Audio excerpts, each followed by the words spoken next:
On January 17, 1950, what began as an ordinary night in Boston soon turned into a night that would go down in history. Beneath the quiet streets, 11 men fueled by greed and ambition executed one of the most meticulously planned robberies the United States had ever seen. In under 35 minutes, they vanished with what amounts to over $30 million today. This is the story of a heist that stunned the nation and inspired one of Hollywood's most successful films, a perfect operation undone by one man, his thirst for revenge. The tale of the great Brinks Robbery, the real-life Ocean's 11, Perfect 11, in the 1940s.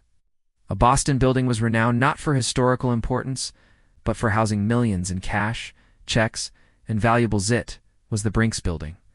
Owned by the Boston-based financial security company Brinks, Inc. They crafted keys from these, then replaced the originals perfectly to leave no sign of tampering. Finally, on January 17, 1950, they were ready. Even stole a green 1949 Ford stake body truck to serve as their getaway vehicle and spent November and December perfecting every turn of their escape route. Their disguises navy pea coats, gloves, chauffeur caps, and rubber Halloween masks ensured they'd remain unrecognizable. At the time, it was considered one of the most secure buildings in the country, an impenetrable fortress no one dared to challenge. Yet Anthony Pino, a seasoned criminal, infamous for petty theft in Boston's North End, wasn't convinced it was unbreakable. In 1947, he began gathering intelligence on the building, realizing he couldn't pull off the job alone. Investigators interviewed dozens of past and present Brinks employees, and Brinks offered a $100,000 reward. But questioned separately, the men claimed they'd been drinking in Boston that evening. With no hard evidence, authorities had to release them. But from June 1950 onward, staying hidden proved harder than the robbery itself. Their road trips, burglaries across state lines, ended with their arrests in Pennsylvania. O'Keefe got 3 years, Gucciora up to 20. The crew survived past 3 years, but they still needed to outlast 3 more. Meanwhile, letters they wrote from prison to their old crew requesting money caught the FBI's attention. They were sending appeals to the same men already suspected in the Brinks job. A witness finally came forward describing a green Ford truck near Brinks on the night of the heist. Each suspect's story suspiciously placed them changing locations around 7 p.m., the exact time of the heist. O'Keefe and Gucciora stayed tight-lipped. With the federal statute of limitations expiring in January 1953, investigators were running out of time. But in January 1955, Banfield, their getaway driver, died of natural causes. 1 down, 10 to go.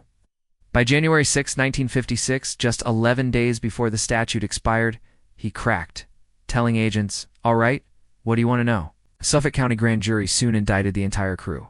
Fay, Hurdy, and Richardson tried to flee but were found hiding in Dorchester. Gucciora, transferred to a Massachusetts prison, died after hitting his head in a cell. 2 down, 9 to go.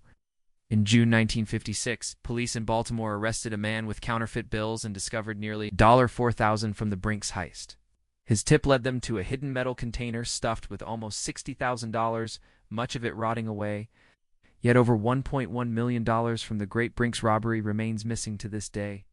They found terrified employees who described the robbers as cold professionals who barely spoke, moved robotically, and left almost nothing behind except a mask, tape, and a single hat.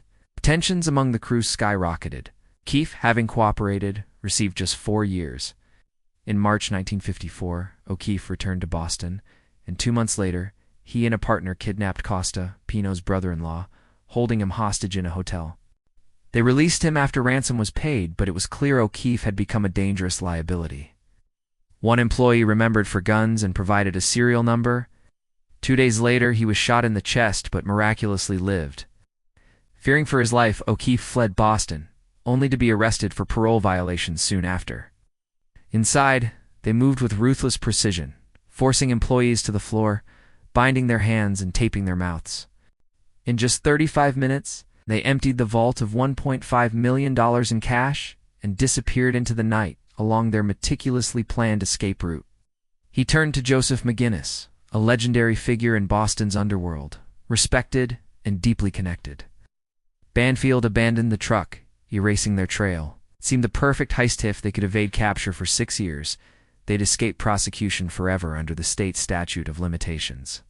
They recruited enforcers like Joseph Specs, O'Keefe, and Stanley Goussier Toothman, who could strike fear into anyone. Pino's brother-in-law, Vincent Costa, became the lookout, while McGinnis' trusted man, John Banfield, took the role of getaway driver. Completing the team were James Ignatius Faherty, a master of armed robbery, and others including Adolph Maffei, Michael Vincent Gigan, Thomas Francis Richardson, and Henry Baker. 11 men, each with unique skills and a shared hunger for an impossible fortune, were now assembled. The crew was ready, but Pino knew a perfect plan would take time. Meticulous plan, the plan had to be flawless. Quick, in and out, no trace left behind.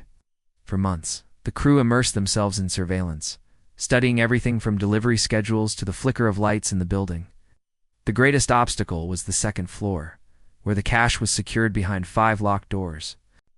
Pino's crew solved it by sneaking into Brinks after hours, stealing the cylinders from the locks one by one. Despite several near attempts, they always pulled back, waiting for the ideal moment. The perfect heist. That night, the crew assembled in Roxbury, piled into their truck, and headed to Brinks.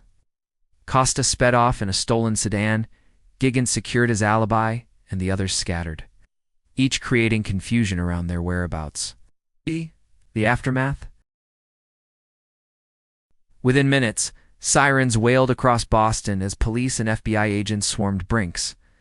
2 weeks later, boys playing by the Mystic River discovered one rusted gun, soon followed by another found by a police officer, both too damaged to yield clues.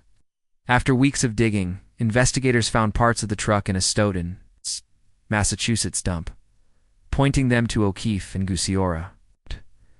Cracks begin to show. Though they had executed the heist flawlessly, O'Keefe and Goussier couldn't resist their old habits. By mid-1951, the FBI recognized the pattern and re-interviewed the suspects. A grand jury convened, but found no solid evidence. A descent into chaos over the next year, O'Keefe cycled in and out of jail, each time growing more desperate and aggressive in his demands for financial help. On June 5, 1954, assassins ambushed O'Keefe. He barely survived a spray of bullets through his windshield, the beginning of the end. With the statute of limitations nearly up, the crew needed only to stay silent a little longer. The FBI increased pressure, and in prison, O'Keefe's desperation turned to fury. The arrests came swiftly. Baker, Gigan, Maffei, Costa, McGinnis, and Pino were all taken into custody. The verdict and the mystery of the money the remaining men went to trial in August 1956, each sentenced to life for armed robbery, plus additional time for conspiracy and burglary. But what about the stolen fortune?